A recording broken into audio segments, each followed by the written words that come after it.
saber, por exemplo, banner A com banner B, qual que funciona mais? Qual que gera mais conversão? A frase A com a frase B, qual que as pessoas gostam mais e se sentem mais à vontade? Então, o teste AB é uma das formas mais importantes de você validar o que funciona ou não funciona na tua estrutura de venda online. Isso é feito há muito tempo, te permitindo medir custo de uma impressão no mundo virtual e mensurar o ROI dela, por exemplo. E como se faz isso na loja? Na loja tem uma curva muito mais complexa hoje para se fazer. Muitas pesquisas são feitas de forma manual, com investigadores manuais, e a ideia da visão computacional é justamente entrar nesse ponto, capturando dados de forma automática, gerando indicadores para ter um analytics no mundo físico. Vou mostrar alguns exemplos desse analytics. Imagine um dashboard que concentra, por exemplo, quantas pessoas entraram essa semana na loja. Hoje é terça-feira à tarde, até agora foram tantas visitas. Qual o horário que essas pessoas entraram ao longo do dia, picos, baixos, e aí você já compara com a semana anterior para melhor ou não, em tempo real. Você tem um número claro para ver se isso está funcionando ou não. Entrou promoção X, isso trouxe mais gente para a operação ou não. É uma série de mensurações alinhadas a isso. Por exemplo, mensurar o melhor dia do seu negócio. Em média, historicamente, as terças-feiras é sensacional nessa loja, nessa região. Ou o horário das 18 às 19 é onde o pessoal realmente vai mais no supermercado fazer compras, por exemplo. Como que isso se correlaciona com outras variáveis externas, do tipo clima? Está chovendo e está frio, como que é o comportamento das pessoas na loja? Em quais horários elas mais vão ou menos? Como que elas se comportam na loja no nível de horas quentes, por exemplo, onde que tem mais atratividade no negócio. E quando eu falei de teste AB, eu estava mencionando esse exemplo, que é um método de experimentação. Então, se você tem um padrão de comportamento na sua operação, você vai testar alguma variação. Pode ser uma mudança de gôndola, pode ser um novo layout, pode ser uma nova embalagem, pode ser um display, e descobrir se realmente funcionou ou não, melhorou ou não o comportamento. Tudo sempre considerando a visão computacional como ferramenta de mensuração. E aqui eu começo então alguns exemplos da visão computacional em ação, detectando, por exemplo, pessoas, carros, objetos em tempo real. Então, um vídeo nada mais é que um conjunto de frames, um conjunto de fotos, né? Se você consegue analisar 5 ou 10 frames, fotos por segundo, você já consegue fazer uma análise bem interessante de todo aquele comportamento. Para alguns cenários, 1 frame por segundo já é o suficiente, para outros até menos. Então, conforme o modelo, conforme a aplicação, o vídeo tem um comportamento distinto. E aqui a gente tem, por exemplo, uma entrada sendo mensurada.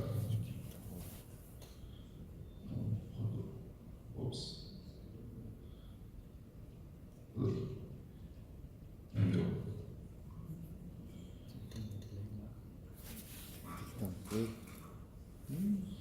Bom, mas a prática um Dodge em cima da porta que mensura o fluxo de pessoas na porta. Cada vez que alguém entra, ele registra. Entrou uma pessoa em tal horário. Cada vez que sai, de uma forma automática, vai gerando esse report, esse analytics. Você pode, por exemplo, mensurar isso em um corredor, mensurar isso numa área específica, mensurar isso num ônibus. A gente tem problemas de transporte ligado a grande volume de estruturas sobrecarregadas ou não. Dá para você entender quantas pessoas estão no espaço. Pensando mais numa aplicação corporativa, reservei a sala de reunião e fiquei 5 minutos e fui embora. Ela ficou reservada por 2 horas, por exemplo. Será que não dá para ter uma inteligência artificial que verifica se aquela sala está realmente ocupada e já libera da agenda para outras pessoas utilizar, por exemplo? São exemplos práticos que a visão computacional. Não vou tentar dar o play de novo. O Sérgio está lá. Sérgio, quer dar o play, por favor, no vídeo? Não está indo. Vamos pro próximo. Tem que abrir no reprodutor de vídeo, Sérgio.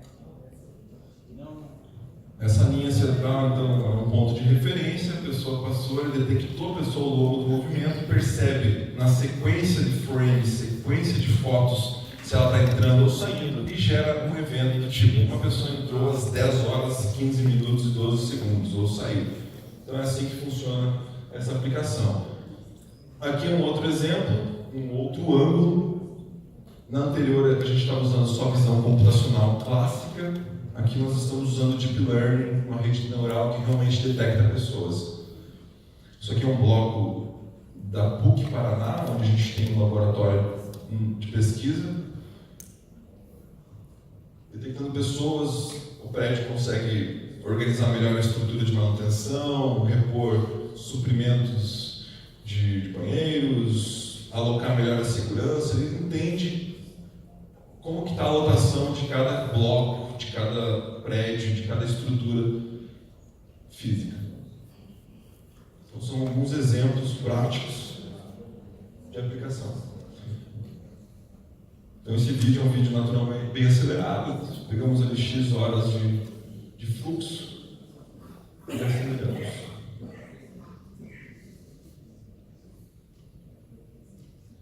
Isso aqui é mais um exemplo. Então a gente pegou um vídeo, um shopping lá na Europa e aplicou nosso método. Né? Então imagine que essa pessoa número 12, a rede neural percebeu que horário que ela chegou e está fazendo um rastreamento do comportamento dela.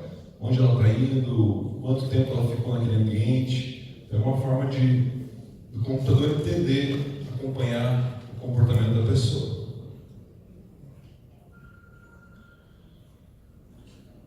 Outro tipo de aplicação, quando você captura uma série de pessoas naquele ambiente ao longo do tempo, usando uma matemática e estatística, você consegue ver onde as pessoas mais ficaram. E gerar um mapa de calor, um heatmap, um hot zone, onde eu sei que teve áreas do espaço dessa loja que as pessoas ficaram 74 segundos em média naquela região. Em outras áreas elas nem acessaram. Posso analisar isso numa imagem que concentra essa informação e posso analisar isso num vídeo também, que resume o comportamento das pessoas ao longo de um dia, por exemplo, ou de uma semana, que é o exemplo desse vídeo seguinte.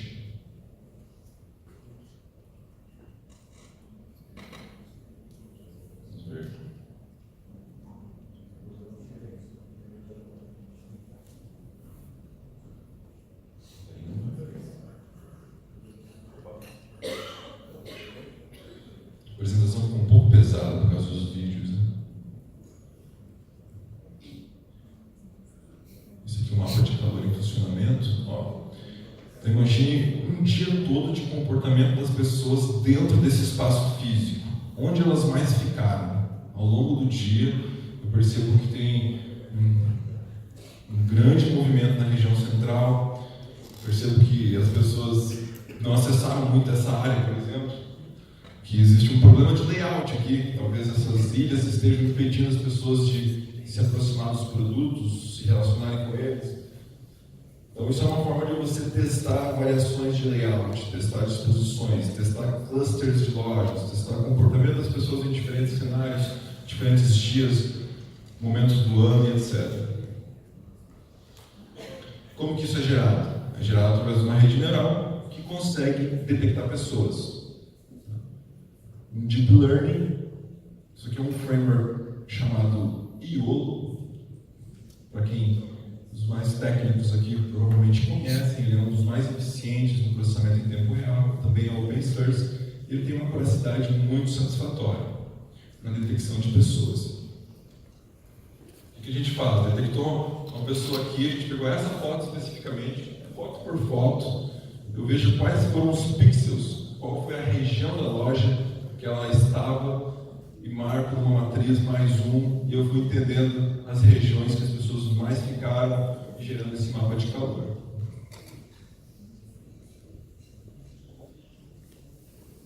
Isso aqui é uma outra aplicação. Novamente, não tem um play automático por alguma razão aqui. Mas é um sistema de detecção de esqueleto. É um sistema capaz de perceber cada membro do corpo, onde está o braço, onde está a perna, ele percebe posições percebe comportamentos.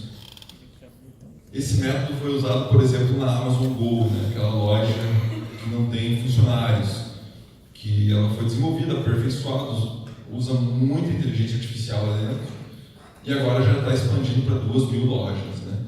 Então a gente tem que se antenar para isso. Essa automação, a Amazon está fazendo isso e outros players estão fazendo isso. Como que a inteligência artificial pode nos ajudar a automatizar parte do processo, transformando ele em algo mais inteligente, eficiente? Então esse aqui é um exemplo, onde a pessoa está olhando, o que ela pegou na mão, qual produto, enfim. São exemplos. Mais uma referência relacionada a comportamento, nesse caso no checkout. Como que está o tempo de permanência em cada área, de cada checkout? Quão eficiente está o A ou o B? Então, agora a gente está com experimentos funcionando num aeroporto bem interessante ligado à fila, que é quanto tempo as pessoas estão ficando na fila do raio-x. Ficou com a fila maior do que X, tem que alocar mais um operador para o raio-x. Envia uma notificação para o celular do líder operacional e ele aloca mais um operador, por exemplo. A fila reduziu, pode desalocar o operador para fazer uma outra atividade. Então, são alguns exemplos possíveis com essa tecnologia.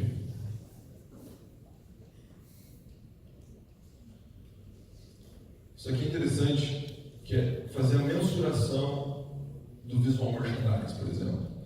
Então, tem essa vitrine, tem a vitrine A e a B. Qual que está atraindo mais a atenção das pessoas? Desconsidere esse consumidor aí. Eu estava bem curioso nesse dia. Então, qual a vitrine que funcionou melhor, né? Teste. Isso a gente está testando no supermercado, por exemplo. Quantas pessoas que passaram por aquele corredor versus quantos pararam em frente à gôndola X. Essa gôndola está atrativa ou não? Está funcionando ou não? Então, esses são exemplos interessantes. Quem parou ali ficou quanto tempo em frente a essa gôndola, ou essa vitrine, ou esse display? Então, isso permite, por exemplo, mensurar ROI de uma campanha. Então, na internet, hoje eu sei quanto custa a impressão de um post, de uma propaganda. Eu sei quanto custa para cada pessoa ver minha marca no Instagram, no Facebook. E eu sei que cada 100 pessoas que vê minha marca no Instagram, 2 entram no meu e-commerce e compram. E dessas 2, eu sei que cada uma gasta em média R$100. Então, se aquelas 100 impressões me custaram R$10, elas geraram 200 de venda e minha margem é 30%, então eu ganhei 60 de lucro, né? E eu só gastei 10 em publicidade. Então o ROI está ótimo. Eu posso gastar agora 1 milhão, que em teoria eu vou ganhar 6 milhões. Essa mensuração é a base do marketing digital. Teste AB, custo de aquisição de uma impressão, ROI daquela campanha. Quem trabalha no mundo digital faz uma infinidade de experimentos. Quem trabalha no mundo físico, muitas vezes, tem dificuldade de mensurar esses dados para ir tomar decisão e fazer diferentes variações dos experimentos. Nosso desafio é fazer isso. Não somente em nível de conversão, mas também em perfil. Quem é a pessoa qual o perfil dela, o gênero, o sexo e o quão feliz ela está com aquele conteúdo, quanto que ela gostou daquilo, por exemplo, se é uma publicidade que desafia ao humor, por exemplo, uma coisa com tom de humor, tal, está funcionando ou não, né? Então a gente concentrou alguns exemplos. Por exemplo, hoje na área de equipe, está chovendo e está frio, o Machine Learning percebe que tem um aumento de X de fluxo nas pessoas de uma loja de shopping. Então hoje vai chover, está frio, eu posso alocar, ou amanhã a previsão é essa, eu posso colocar mais vendedores. Hoje, inclusive, a lei trabalhista do Brasil permite isso, fazer uma alocação dinâmica de equipe. para reduzir, por exemplo, aquela situação chata de vários vendedores parados, ociosos na loja, ou aquela outra situação mais chata ainda, que é você entrar e todos os vendedores estão sobrecarregados e ninguém te atende e você vai embora, por exemplo. Então, tendo uma alocação dinâmica inteligente, usando dados históricos e predição com base em machine learning, você consegue uma maior eficiência nesse sentido. Então, nós entendemos que é uma parceria aqui. A gente entende que algumas coisas na nossa jornada estão sendo automatizadas e que algumas pessoas estão tendo a oportunidade de trabalhar em novas atividades. Ao mesmo tempo, para fazer tudo isso funcionar, existe um exército de pessoas pesquisando, desenvolvendo e implementando. Então, o mundo está mudando e nós acreditamos demais de que a tecnologia está aí para servir-nos, nos ajudar, trabalhar em conjunto. E uma fala que eu gostaria de deixar para a gente finalizar esse movimento que está acontecendo aqui de School of AI, de compartilhar. Eu vim aqui abrir minha caixa de ferramentas, tudo que a gente está fazendo, o que a gente está sonhando, o que a gente acredita que funciona, quais são as nossas dificuldades. Posso compartilhar várias delas aqui se a gente tiver mais tempo. Porque eu entendo que a colaboração é a melhor forma da gente se ajudar. Grandes empresas, pequenas empresas, startups, universidades. Hoje a gente está dentro das universidades. Nós estamos nessa era. Não é muito fácil viabilizar projetos juntos, linguagens diferentes, culturas diferentes, estruturas diferentes, mas quando as coisas se engrenam, dá para a gente fazer coisas incríveis. E muito obrigado por nos abrir esse espaço, por estarem aqui. Eu acho muito interessante esse movimento. E sou entusiasta disso. A gente compartilha código, a gente compartilha ideias, e acho que é assim que a gente vai transformar o mundo em um lugar melhor mesmo, gerando mais eficiência, mais produtividade, mais alegria para todo mundo. Eu deixei meus contatos, no Google a gente se encontra por múltiplas redes, também estou com vários cartões aqui à disposição para a gente trocar figuras. E agora, se vocês quiserem compartilhar algumas questões, por favor, fiquem à vontade.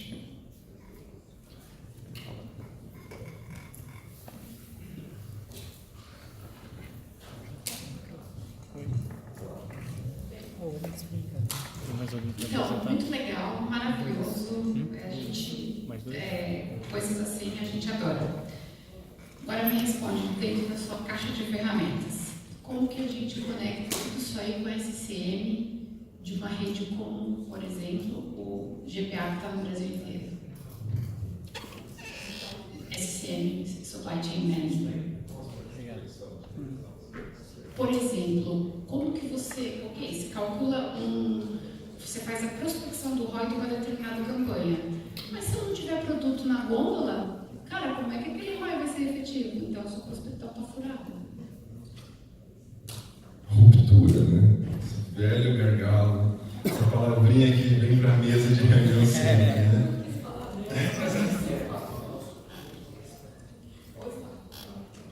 Interessante.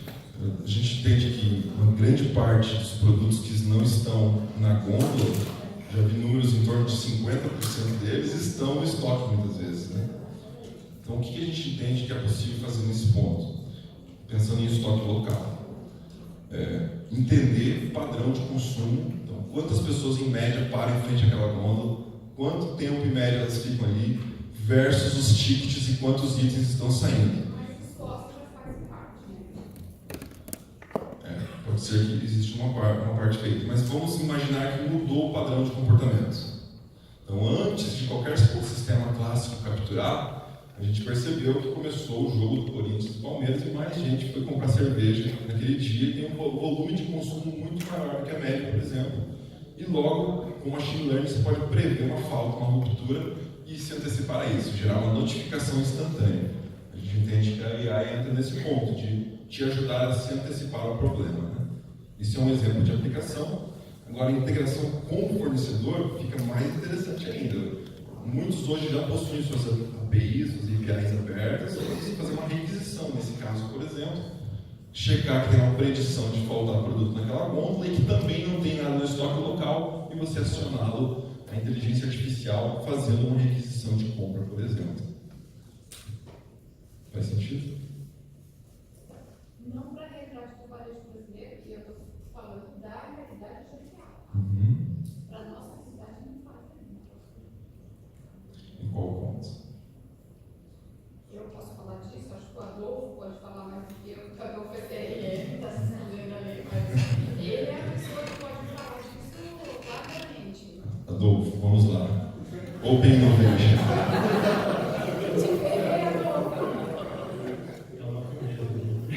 Senti nada, mas é um prazer, Adolfo, para quem me conhece, do ouvinte do CRM do GTA.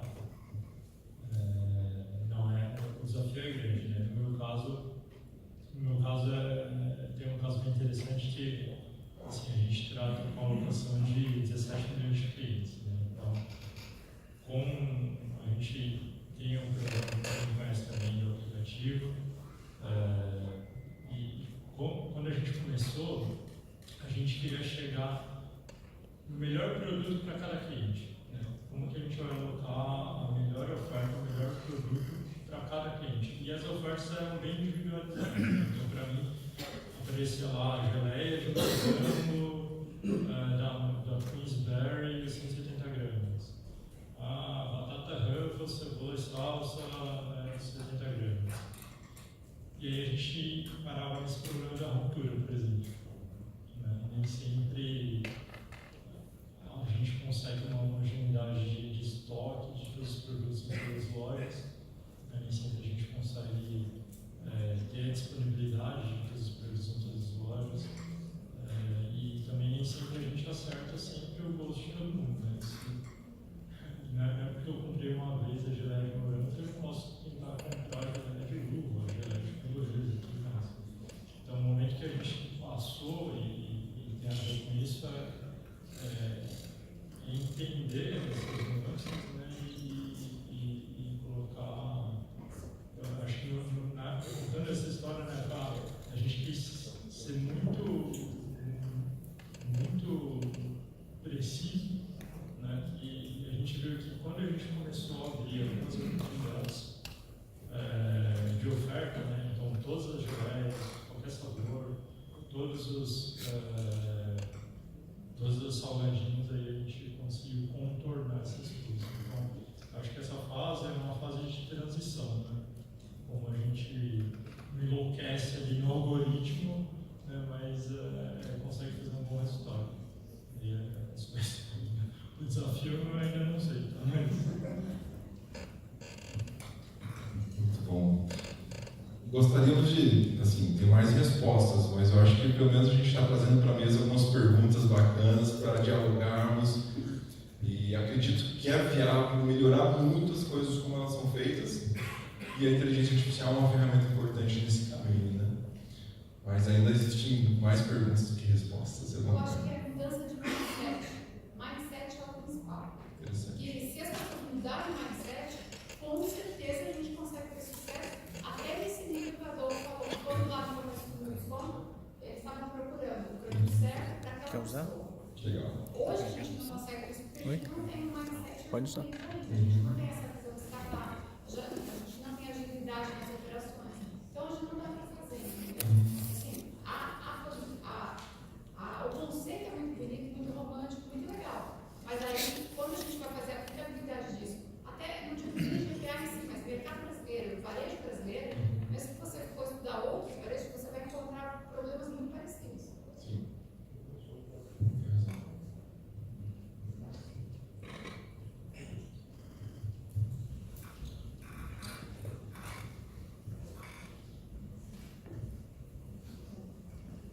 Eu tenho uma pergunta.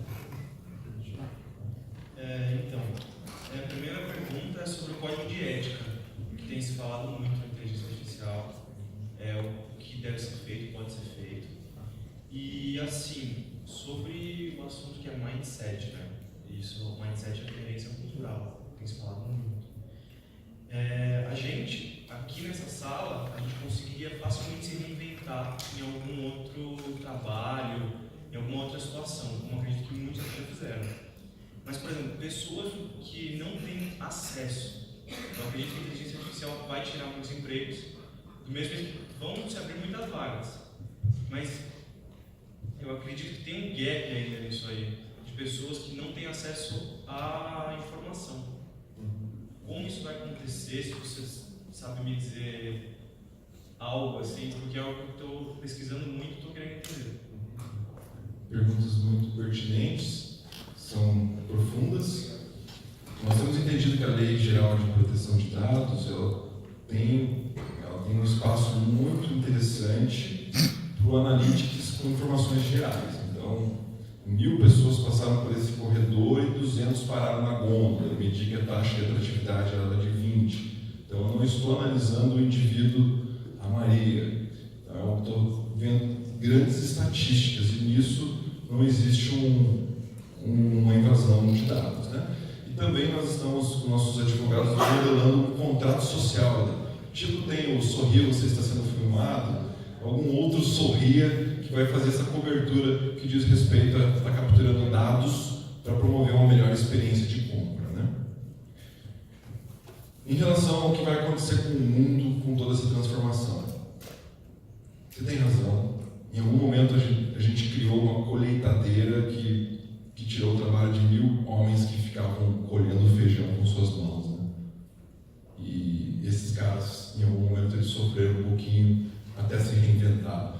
Mas eu acredito que esses caras, de alguma forma, se ajustaram, encontraram novos trabalhos, novas ocupações e se recolocaram. E acredito que o processo de recolocação dessas pessoas, para algumas mais, para outras menos árduo, também tem a ver com a geração de riqueza. Esse movimento vai gerar uma abundância econômica tão grande no mundo que isso vai permitir criar diversas iniciativas de inclusão. Esse movimento de inclusão não é a prioridade, porque ainda a gente está construindo tudo isso. Mas quando a revolução se tornar mais robusta, várias formas vão permitir que essas pessoas se reposicionem no mercado, diversas. E os caras que estão à frente disso mundialmente têm um nível de consciência absurdo disso, de ir lá nos países mais pobres, formar pessoas, treinar isso em mindset.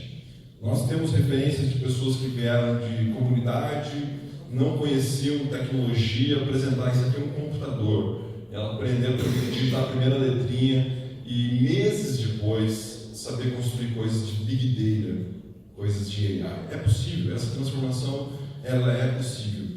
Então não podemos reter a evolução por conta de alguns efeitos colaterais. Vamos minimizá-los de forma criativa e também colaborativa, né? Uma última pergunta.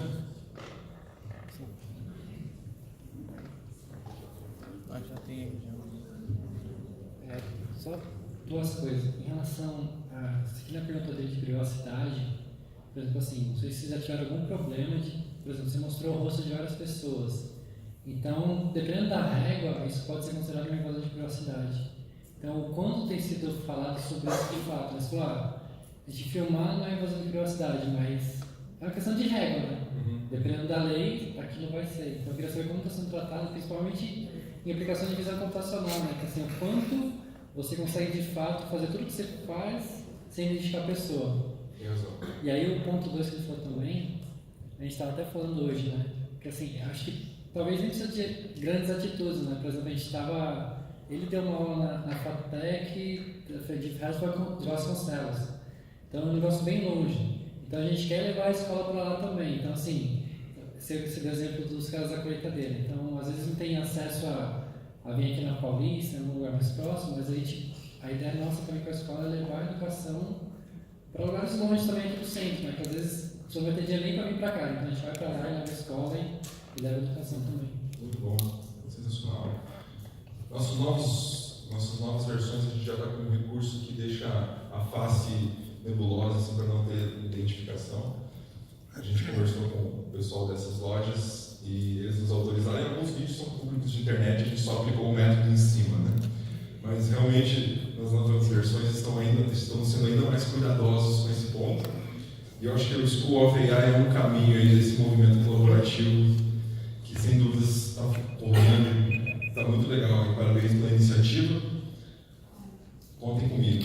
Mais uma perguntinha rápida.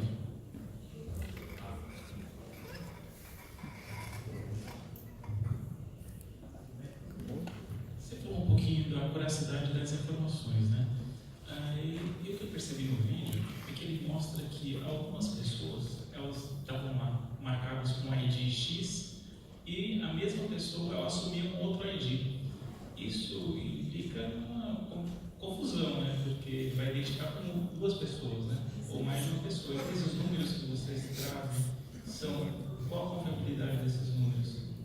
É isso que eu fiquei, assim, em dúvida. Isso é uma pergunta muito interessante e um desafio muito interessante, né? Hoje, se alguém dizer que acerta 100% nesse universo, não é uma verdade, né? Então, nós temos medições de acuracidade de 60%, 70%, em algumas aplicações chega a 90%, mas realmente não é uma assertividade total e é um desafio e uma contínua melhoria, né? Como não confundir o rifle com o guarda-chuva? Isso. Tem razão. Muito bom. E naquelas detecções de pessoas, às vezes ele tinha acuracidade e a rede neural falava, bom, eu tenho 50% ou 60% de certeza que é uma pessoa. Mas quando a gente pega vários frames e compila essa análise num conjunto de análises, aí uma segunda camada consegue analisar melhor isso e a acuracidade melhora bastante. Bom, Muito obrigado. Eu agradeço, pessoal. Passar para a próxima aula com o Luiz.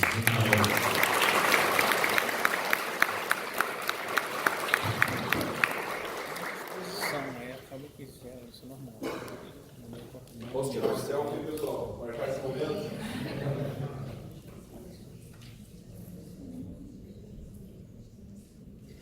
Legal, obrigado, gente.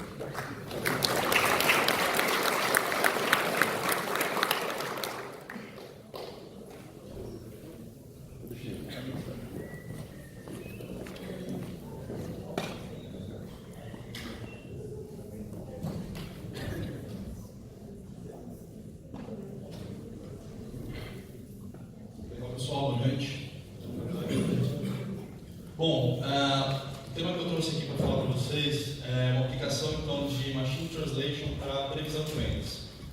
Acho que a colega ali comentou, fez uma pergunta sobre cultura, né, sobre previsão de vendas, acho que é um tema que se conecta bastante com isso. Né? Bom, e qual que é a minha intenção com essa apresentação? Tá? Eu vou tentar construir uma ponte com vocês entre o problema de tradução de textos, interpretação do significado de frases e textos, e como isso se conecta com um problema de previsão de séries de vendas, ou previsões de séries temporais. E, bom, se a gente consegue traçar um paralelo entre esses dois problemas, então é possível a gente usar as tecnologias mais recentes de processamento de linguagem natural para nos ajudar a ter melhores previsões de séries temporais, séries de vendas. Tá?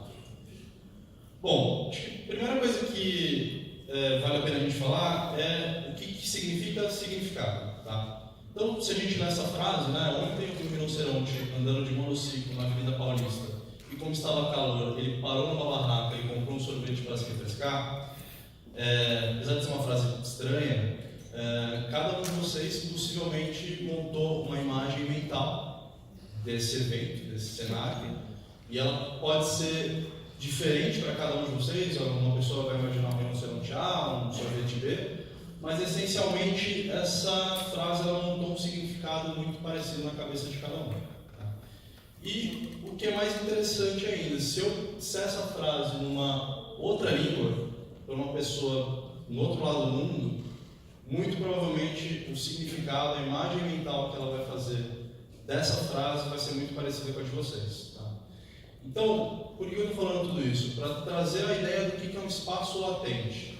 Tá? Um espaço latente nada mais é do que um espaço escondido, um espaço intermediário, em que eu consigo representar meus significados, meus conceitos, tudo que importa. E, na verdade, a frase, as palavras, nada mais são do que uma mecânica, uma expressão daquele significado. Tá?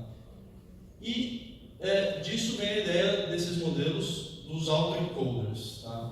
O que são esses modelos? Eles são redes neurais, que elas são compostas de uma rede, na verdade são duas redes neurais, né? Cada autoencoder, eles são duas redes que trabalham em paralelo. Uma que é o encoder, que ele tem a missão de codificar um input nesse espaço latente. Então, nesse exemplo, essa nossa rede neural, esse encoder, ele processa essa imagem desse trenzinho e ela representa isso nesse espaço intermediário, nesse espaço latente. Tá?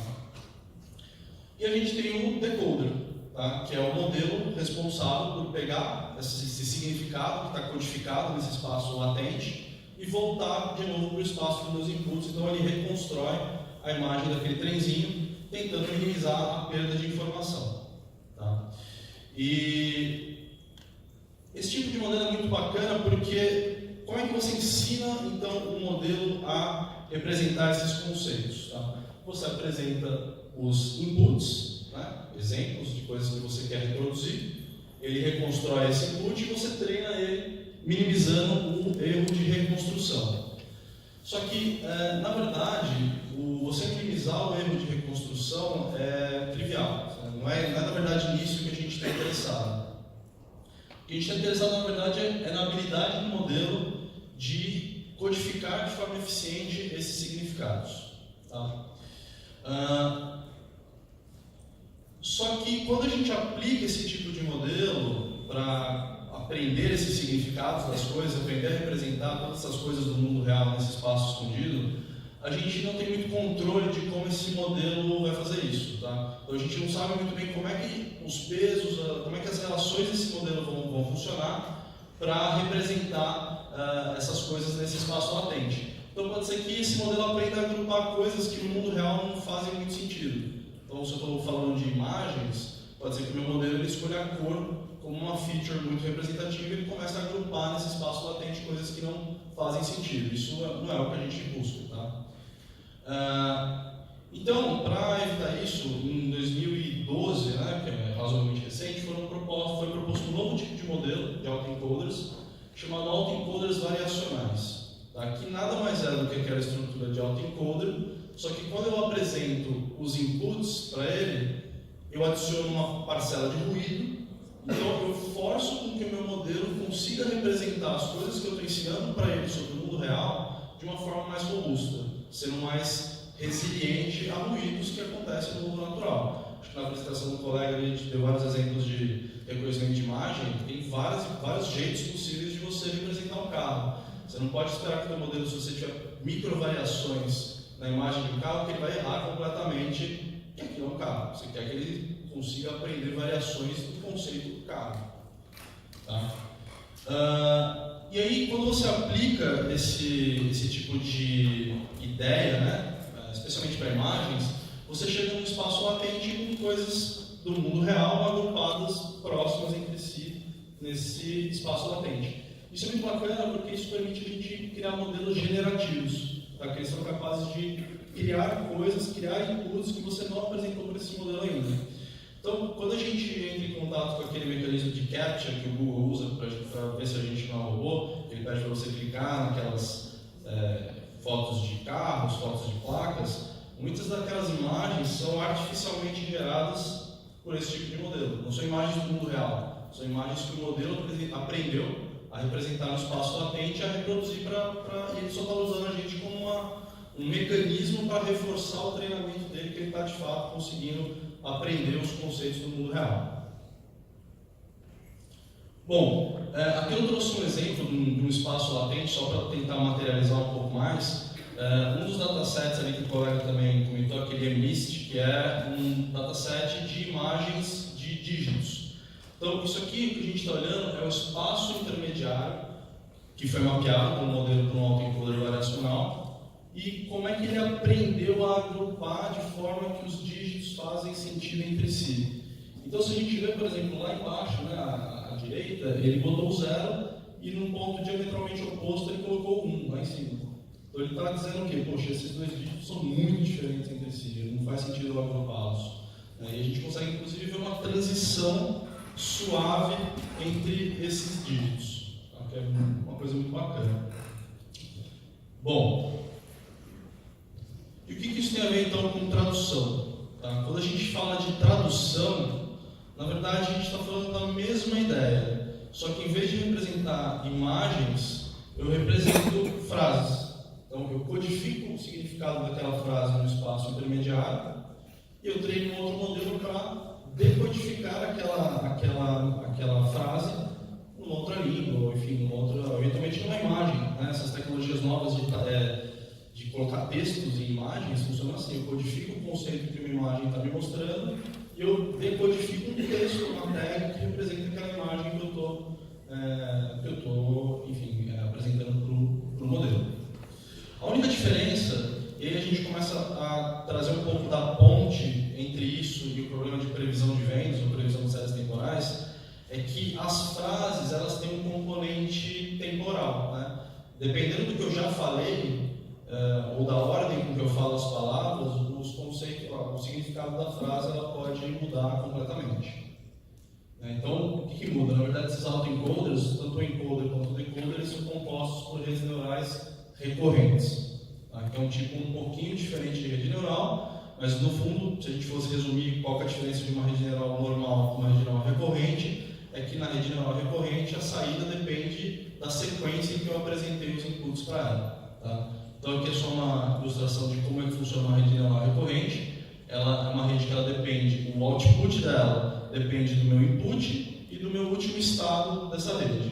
Tá? E em geral a gente desenrola essa rede num conjunto finito aí de espaços de tempo, e eu ensino essa rede a reproduzir os meus conceitos dependendo da sequência com que eu já os apresentei. Tá?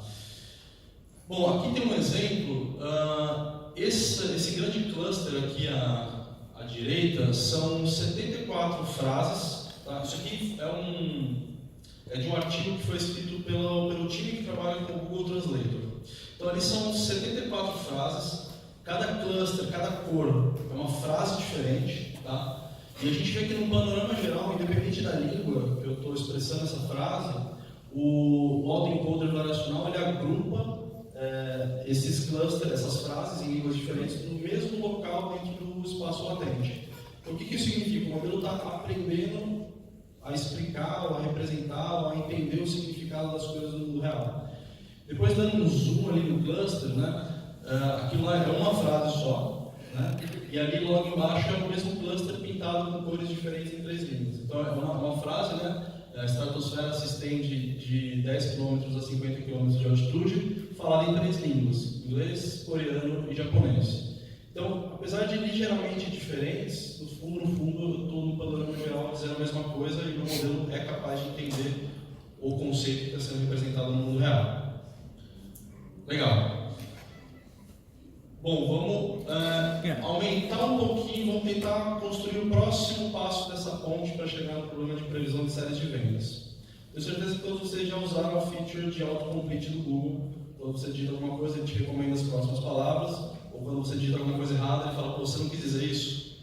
Então, como é que ele faz isso? Tá? Ele codifica as palavras ou as letras que você falou até aquele instante, e dentro daquele espaço latente que ele aprendeu o significado das coisas do mundo, ele sorteia ou ele caminha, ele percorre um caminho de espaço de máxima probabilidade para te recomendar a próxima letra, ou a próxima frase, ou enfim, o que você está pesquisando. Tá? Então, é uma certa forma de prever o futuro, né? Porque eu estou codificando o que eu já disse para tentar agora não só reproduzir uma outra língua, mas prever o que essa pessoa que estava digitando estava querendo dizer. Tá? E aí eu fiz um experimento, então eu digitei lá no Google preciso de um, e aparentemente o Google acha que eu preciso de uma bênção, ou de um milagre, não sei. Ou de um hacker urgente, de alguém que perdeu a senha no Facebook. Um abraço, pode ser. Uma bênção, não vou desistir. Mas no fundo é isso, tá? E a minha tese, ou melhor, o que eu estou tentando construir com vocês, é que, assim como as frases, as séries temporais, elas têm uma história para contar. Tá? Então, quando a gente conversa com alguém do varejo, alguém que trabalha no forecast, você apresenta uma série de vendas, ou valores passados de vendas, essa pessoa ela rapidamente começa a identificar: poxa, mas cara, nessa Páscoa eu fiz uma campanha diferente, então por isso que a venda foi maior, ou aqui minha loja estava em obra, por isso que eu não vendi nada. Então, se a gente parar para pensar, a série de vendas, ou várias séries de vendas, elas estão contando uma história sobre como aquela loja se comporta, o que ela vende, como é que o preço influencia a venda de um ou outro produto. Tá? E, bom, se vocês concordaram comigo, é lógico então, que a gente pode usar essa tecnologia para fazer previsão de séries temporais. Tá? Basta então que na entrada desse encoder eu apresente os valores conhecidos da minha série e algumas variáveis covariantes conhecidas, então promoções antigas, campanhas de marketing antigas, coisas que eu acredito que tenham influenciado na minha venda. E eu aprendo, então, eu faço esse meu modelo aprender a representar esse significado naquele espaço latente e eu treino ele para, de posse dessas covariantes conhecidas do futuro, né? Quais promoções eu vou fazer, quais descontos eu vou fazer, como é que eu vou organizar minha operação comercial no futuro, o quanto eu vou vender. Tá? Então, acho que essa é a forma da gente conectar dois problemas que acho que inicialmente parecem não ter muita relação entre si. Bom, eu trouxe um exemplo aí para o pessoal que gosta de programar, que gosta de mexer com esse tipo de coisa.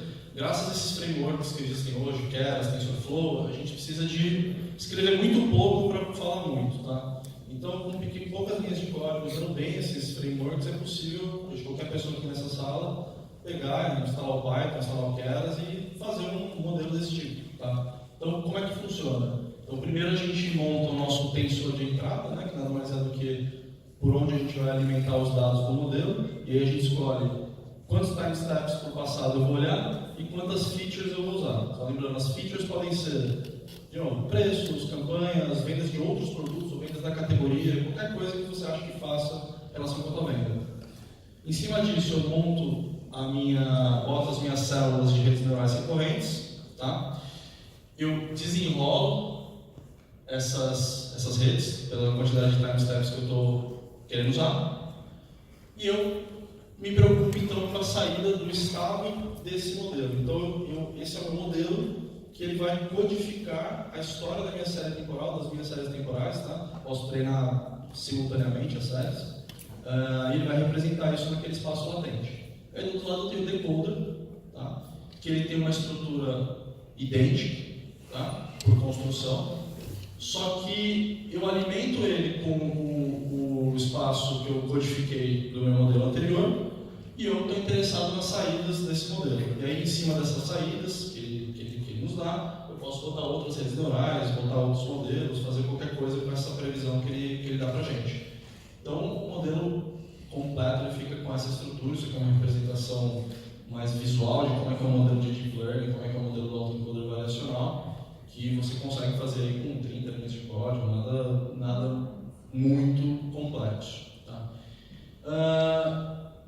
E aí, como é que você prepara os dados? Então, aí eu acabei falando no começo, né? Eu estou à frente aí da TVEC desde 2013, eu tinha uma empresa que trabalha com Machine Learning para previsão de séries de vendas do varejo.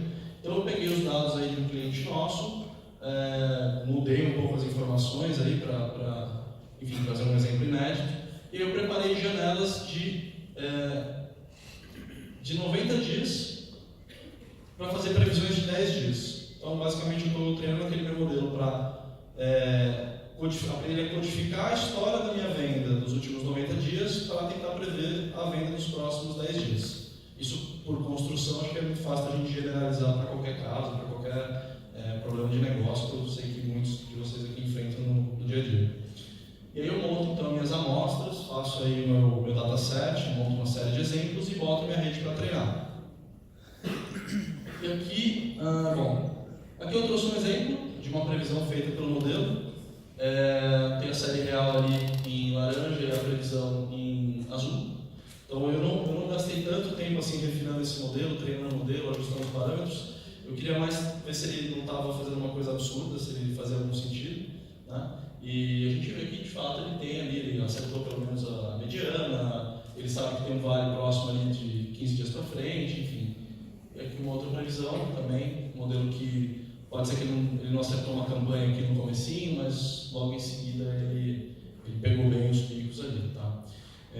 Então só para mostrar que o bacana desse tipo de abordagem é que diferente de uma abordagem convencional de data science, que você precisa trabalhar suas features, você precisa fazer a análise do que influencia o que, e às vezes isso é uma coisa circular que muda todo dia, Nesse tipo de modelo, você precisa se preocupar muito pouco com feature engineering, você não precisa ficar construindo as suas features. Óbvio, você precisa se preocupar com limpar os dados, enfim, você tem que tirar a sujeira do dataset, tentar ao máximo possível tentar substituir os dados de ruptura por uma série mais provável, enfim, tem algumas melhorias que você pode fazer. Mas num panorama mais amplo, é muito fácil de usar esse tipo de tecnologia num contexto varejista, né? Que é diferente do contexto macroeconômico de previsão, que às vezes você tem 1, 2, 3 séries para prever e você pode gastar um mês ali montando o seu modelo. No varejo, às vezes você tem que prever milhões de séries de vendas em horas. Né? Você não tem tempo para ficar penteando tanto as suas features, embelezando tanto ads. Tá? E, bom, aqui eu trouxe algumas referências, acho que depois essa apresentação vai ser divulgada para quem quiser entrar um pouco mais no tema, quiser aprender um pouco mais tecnicamente como é que funcionam esses autoencoders.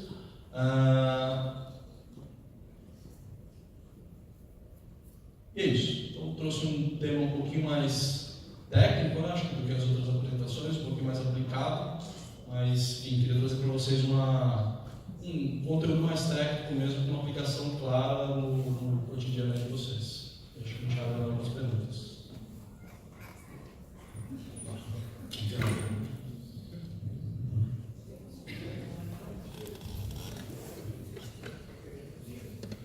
Quando você mencionou ali que você pega os últimos 90 dias para prever os próximos 10, é possível, imagino, dependendo do perfil do cliente, você pegar outros intervalos, certo? Quer dizer, a pergunta é se você já experimentou isso para ver se fazia sentido pegar os intervalos. Quando você pega os últimos 90 dias, você pode perder a questão da sazonalidade.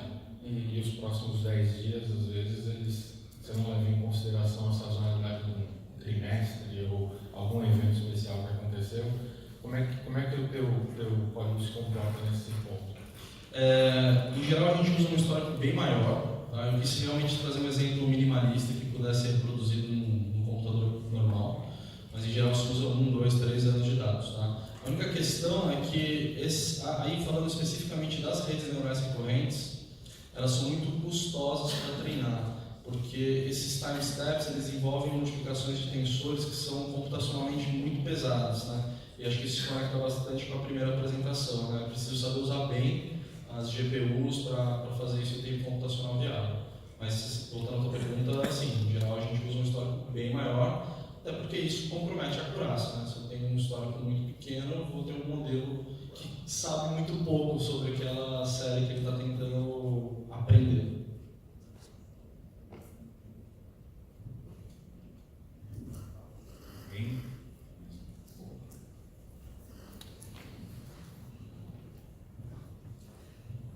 Você colocou ali algumas referências, mas assim, essa sacada de juntar encoder, decoder para previsão, foi uma sacada da TVEC ou você viu algum artigo e falou, acho que eu vou tentar implementar? O quanto disso, assim, você pegou um algoritmo que é comumente usado para tradução e falou, putz, e o quanto esse algoritmo se encaixa em outras coisas também, que não seja só tradução? Com o original, é isso, né? Olha, eu acho que assim, o conhecimento ele caminha muito em conjunto, né? Acho que tem vários insights da ciência aí que aconteceram em paralelo em múltiplos países, enfim, múltiplos pesquisadores. A gente vem trabalhando nisso desde 2013. Coincidentemente ou não, em 2017, a Amazon lançou um artigo chamado DeepAR, que tem uma abordagem muito parecida. E é muito interessante, porque esse é um artigo que quem trabalha no varejo vale muito a pena olhar para esse artigo, porque ele começa falando assim, hoje, no mundo atual, a gente tem um tipo de problema de previsão que não existia antes, que são milhões de séries temporais em paralelo. Ele dá 3 exemplos: varejo, e-commerce, consumo de processamento em parques de máquinas e consumo de energia em data centers. Coincidentemente ou não, 3 problemas que a Amazon tem muito. Então, não é uma abordagem 100% original, tem outros grandes players fazendo isso, mas eu te diria que é o que tem de mais sofisticado hoje para esse problema de séries temporais. Qual o nome do artigo? Acho que é DeepAR, a Probabilistic Approach on Time Series. Isso, Deep AR. É um pouco diferente, tá? Não é exatamente esse tipo de abordagem, mas é muito similar. Tem mais?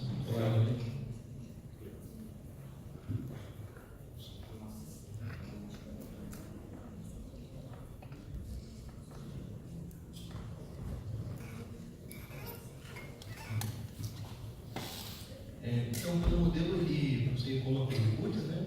E ele faz a previsão de venda a vários estágios. Mas a minha dúvida é assim, como a rede, ela constrói um modelo, depois você consegue observar os parâmetros que ela construiu e fazer análise de causalidade, coisa assim? Quando você diz a rede constrói o modelo, acho que você está se referindo assim, ela aprende os pesos para representar aquele dataset que você está apresentando, né? Quando você monta um modelo de machine learning, ou melhor, de redes neurais, né, você constrói morfologicamente aquela rede, então você estrutura quantos nós você tem em cada camada, quais são as suas camadas, e o que o modelo aprende são os pesos, né, como é que ele opera para levar dos inputs para o output. Tá? Qual foi a sua segunda pergunta? Você consegue entender como é a construção desses pesos, né? Tá, causalidade. A causalidade, entender de repente quais são os fatores que pesaram mais, né? Se esses fatores eles têm covariância entre eles, né? Se atuaram juntos ou não, podemos analisar desse tipo.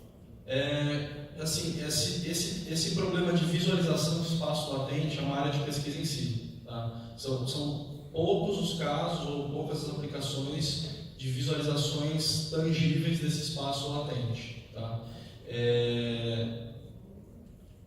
Em geral, o que você faz para enxergar o que ele está aprendendo é mapear todo o teu espaço latente para uma saída. Né? Você usa o decoder para representar todo o teu mapa de estados internos que ele mapeou. Isso para a imagem funciona bem, né? Acho que eu trouxe dois exemplos ali que funcionam bem. Para sequências é um pouco mais complicado, né? Você viu que aquele cluster formado de palavras eram alguns pontos conectados. Tá? Mas assim, para ser honesto, eu nunca vi ninguém olhando a fundo para o espaço latente num contexto de previsão de série de vendas. Acho que seria uma coisa bem interessante. Não sei até que ponto você conseguiria levantar uma relação de causalidade. Você tem correlação é evidente, né? Mas a causalidade eu nunca vi.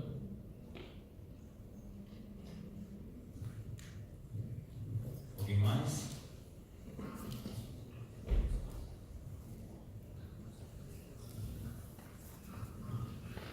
Nesse modelo que você apresentou, e que eu já vi também algumas outras apresentações sobre abastecimento, demandas e previsibilidade, eu nunca vejo a questão competitividade como um dos parâmetros para alimentar o sistema. E isso, no nosso segmento, você muda lá R$1 do preço do produto e ele muda completamente. Ele deixa de vender ou ele passa a ter uma necessidade fora do histórico. Como que...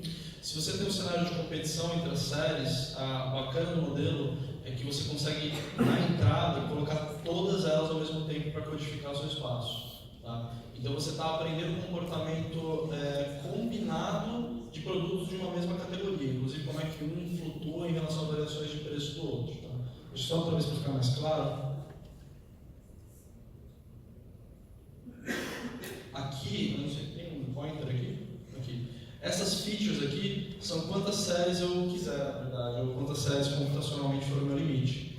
Então, se você tem produto A que compete com o produto B, ou que você acha que compete com o produto B, basta você alimentar eles aqui. Mas isso é quando eu estou falando dentro da loja. Mas, por exemplo, eu saio sendo bem objetiva, com um Omo a 8,99 e ele vende X. De repente, por alguma questão comercial, a minha competitividade muda e eu preciso aumentar o preço e a gente faz análise de competitividade com o mercado, como que o meu preço está em relação ao mercado. Essa informação, ela entra aí também? Você poderia colocar a série de preço do seu concorrente aqui. É lógico, assim, o modelo ele não faz milagre, né? Ele está restrito às informações que você apresenta para ele. Se você tiver a série de preço do seu concorrente e colocar aqui como feature, o modelo provavelmente vai entender como é que a sua venda se comporta com o teu preço relativo em relação ao seu concorrente, no caso do Omo aí. Tá? Mas assim, acho que essa pergunta, ela vem muito a cara com uma transformação que eu sinto que a gente está vivendo hoje, especialmente no varejo, de um maior cuidado com coleta e saneamento de dados. Acho que cada vez mais eu vejo as empresas preocupadas em ter bons dados, em ter bons datasets, até para viabilizar esse tipo de estudo, de tecnologia. Tá? Eu consigo colocar dentro das filtras projeções de cenários futuros, e mesmo assim ter aderência para as coisas a médio e longo prazo? As projeções de cenários futuros, na verdade, você coloca nos covariantes conhecidos, né? Então, naqueles covariantes conhecidos. O único problema é que você passa a acumular erros. Tá? Eu não recomendo fazer isso, não. Tudo que eu já testei fazendo isso não foi muito bacana, não. Mas, enfim, você coloca aqui sobre coisas que você acredita sobre o futuro, né? Mas sei lá, talvez para um caso macroeconômico, de previsão agregada, talvez. Acho que talvez funcionasse. Alguém? Mais alguma? Não? Beleza, Luiz, coloca para mim o último slide aí.